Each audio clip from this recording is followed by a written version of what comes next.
You're listening to the Full Court Press with your host, Drew Duncan. Don't you dare touch that dial.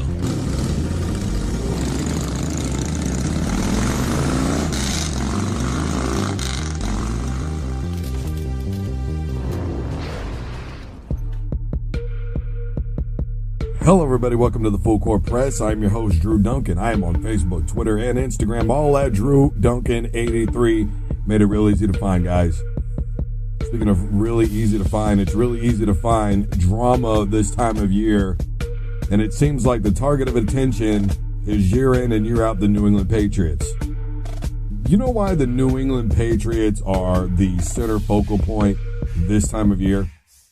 Because they're there every year this time of year. That's why. And I was a guy that for a long time was a New England Patriot hater. I was a Tom Brady hater. And just regardless of anything that any of us think or feel, the bottom line is Tom Brady is the greatest quarterback and possibly football player to ever be in the game. It's a point-blank situation, and I don't think you can dissect it any other way. And the fact of the matter is, as long as Tom Brady is playing with the New England Patriots, we will be talking about Tom Brady and the New England Patriots and Bill Belichick and Robert Kraft and offensive and defensive coordinators like Josh McDaniels, et cetera, until Tom Brady is no longer there. Because Tom Brady is one of the few exceptions to the rule that I believe makes a coach look better than he probably really is. But I'm getting kind of tired of the hate, that is being spewed right now in New England. And you know why it's being spewed at New England? Because everybody wants to see their downfall. That's why. There's literally no other reason other than people are sick and tired of seeing New England win football games that all this is going on. First of all, let's start with the alleged internal issues that are going on with the New England Patriots. That argument happened with Tom Brady on the sidelines. He's upset about the play calling. Belichick is claiming that he was telling him that there was a guy open. He didn't want to go that direction, et cetera, et cetera. Brady's numbers are really been, I don't want to say pathetic, but they've been down from what we expect from him. He's been an average quarterback, 6 TDs, 5 interceptions in December, if I remember correctly. But you know what, though? Number one, did you know that you're allowed to have a bad stretch? Well, this is not the time of year to have that stretch. Well, a lot of players end up in a bad stretch this time of year and end up winning big games.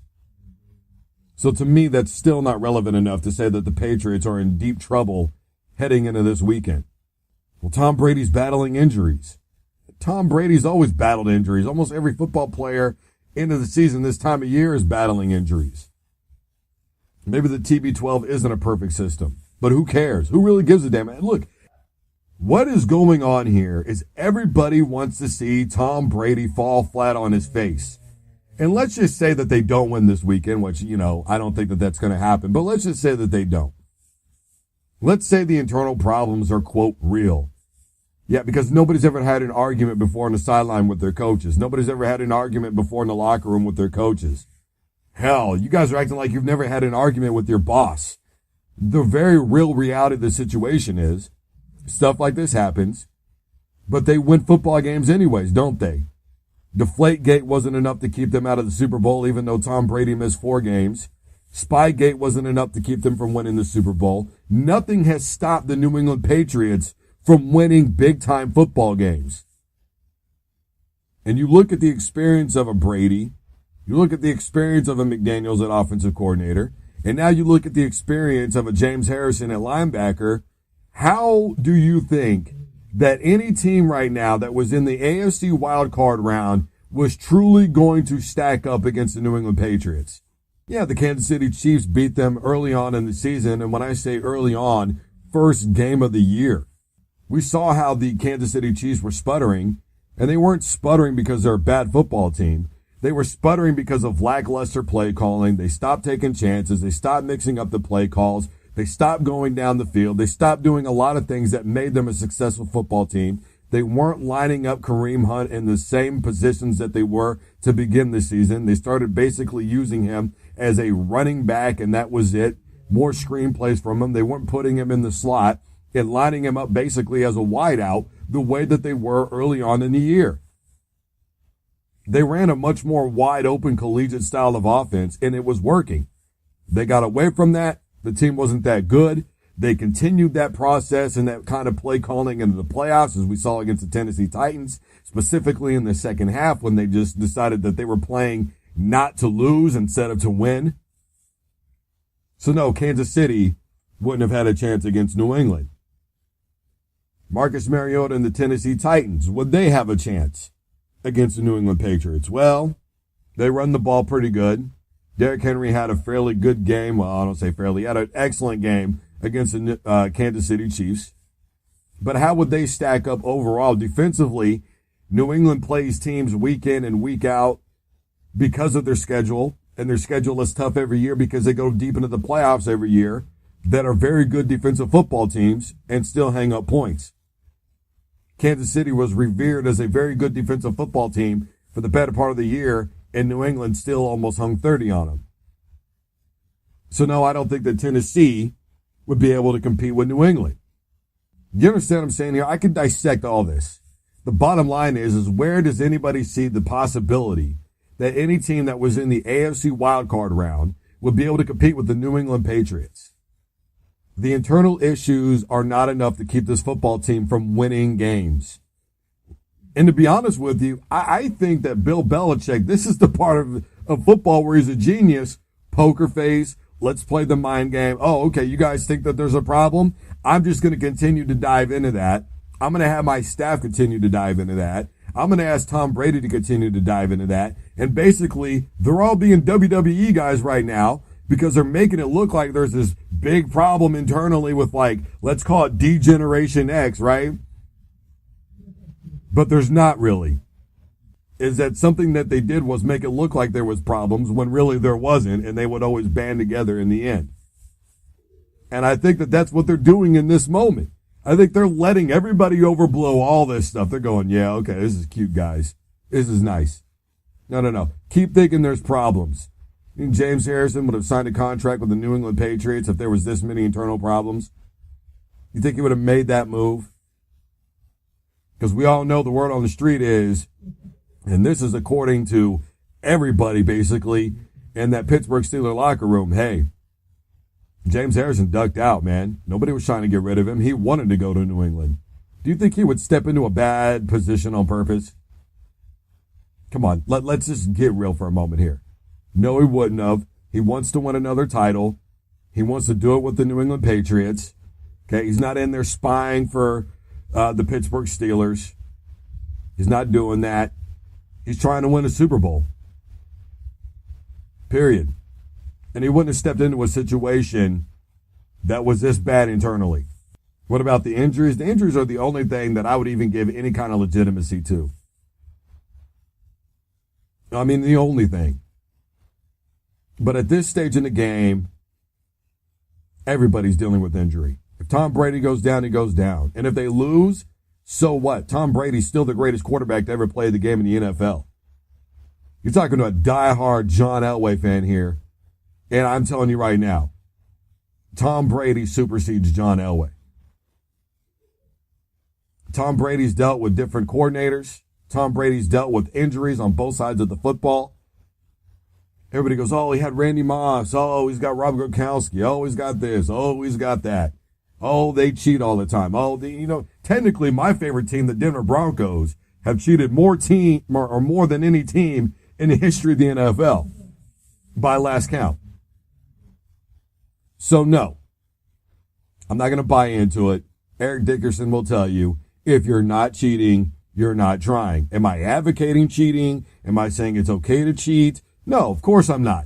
But we know that 32 teams in the NFL, 30 of them are probably doing it. And probably 32 teams are doing it. The real reality of it is it's who's getting caught. And because the New England Patriots are so good every year, and because they're under a microscope, they're going to get caught. I'll never forget watching the Denver Broncos play the first year that they went to the Super Bowl and won.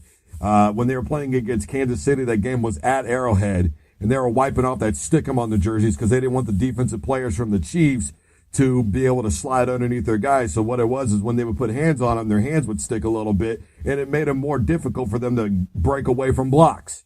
It's part of the game. I hate it. I don't like it, but it's a part of the game. And we're all just really mad that the New England Patriots are successful at it because we were all taught growing up that cheaters never win. Apparently, not if you're the New England Patriots. Then, of course, there's this other thing, right? Bill Belichick, hey, I could see an opening where I might be going to the New York Giants. I could see that. Yeah, I'll tell you when he sees that, when Tom Brady retires. That's when he sees that opening. Until then, he doesn't see that opening. And even then, I don't think that's a big enough issue that would be the reason why they would lose going into this weekend. Everybody's going to try and dissect this thing and forget about the fact that we're actually playing a game of football this weekend. To me, that's the problem. We forget that really what happens on the field at the end of the day is what controls everything. That and that alone. Now, granted, what goes on in a locker room could, hinder teams, and I get that. I'm not going to say it's not a possibility. But I would believe that with the New England Patriots, different scenario. Does Tennessee beat New England this weekend? No, they don't. And if they do, it's because they played the game of their life. It's because Derrick Henry had holes to run through. It's because Marcus Mariota played smart football and didn't turn it over a lot. It's because when he decided to run out in the middle of space and try and create plays on his own, he was sliding and not taking hits over the middle from James Harrison. Those would be the reasons why Tennessee won. They can't turn the football over. They're going to have to create turnovers. They're going to have to do better once they cross the 50-yard line. They're going to have to keep the New England Patriots pinned back for the majority of the game, which, by the way, we've seen that doesn't even work half the time. New England's very good at digging themselves out of holes. And, of course, they're going to have to figure out a way to make Tom Brady play bad football in the playoffs. So what the point is, well, the point is this. The point is, number one, Tom Brady's the best quarterback to ever play the game of football, and it's a point-blank situation. The other point is this. I think that a lot of this stuff is Bill Belichick and Tom Brady and the Patriots playing mind games, convincing everybody that there's all these problems that have been had over and over again. This isn't the first time we've seen Tom Brady in an argument on the sideline with anybody. This isn't the first time we've seen Bill Belichick upset. This isn't the first time we've seen excuses be made on any side of the football. And so it's not a big deal.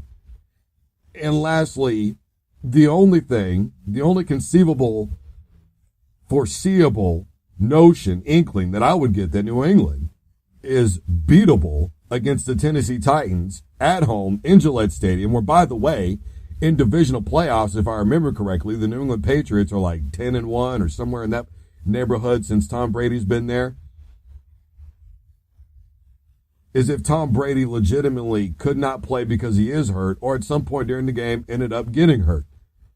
The Tennessee Titans did and do possess a pretty good pass rush. Jacksonville and Tennessee are probably two of the better pass rushing defensive teams left in the playoffs right now. But I think that Josh McDaniels, though he's an offensive coordinator, is going to give great insight as to how to stop a guy like Marcus Mariota, because remember, he was the one that drafted Tim Tebow in Denver because he wanted to play that kind of offense. I think at the end of the day, he wanted Tebow to develop. He just wasn't given the kind of time that he needed to develop a guy like a Tebow. And remember, they brought in McDaniels and signed him the very week that they were getting ready to play Denver in the playoffs, and they ended up dominating the Denver Broncos. Why did they dominate them? Because Josh McDaniels was able to go, hey, Mr. Defensive Coordinator, this is how you stop Tebow. Psst, psst, let me whisper in your ear. That's going to happen this week, and Josh McDaniels will essentially be able to say he pulled double duty. This is the Full Court Press. I am Drew Duncan. We got a lot more to get to right after this. Don't you dare touch that dial.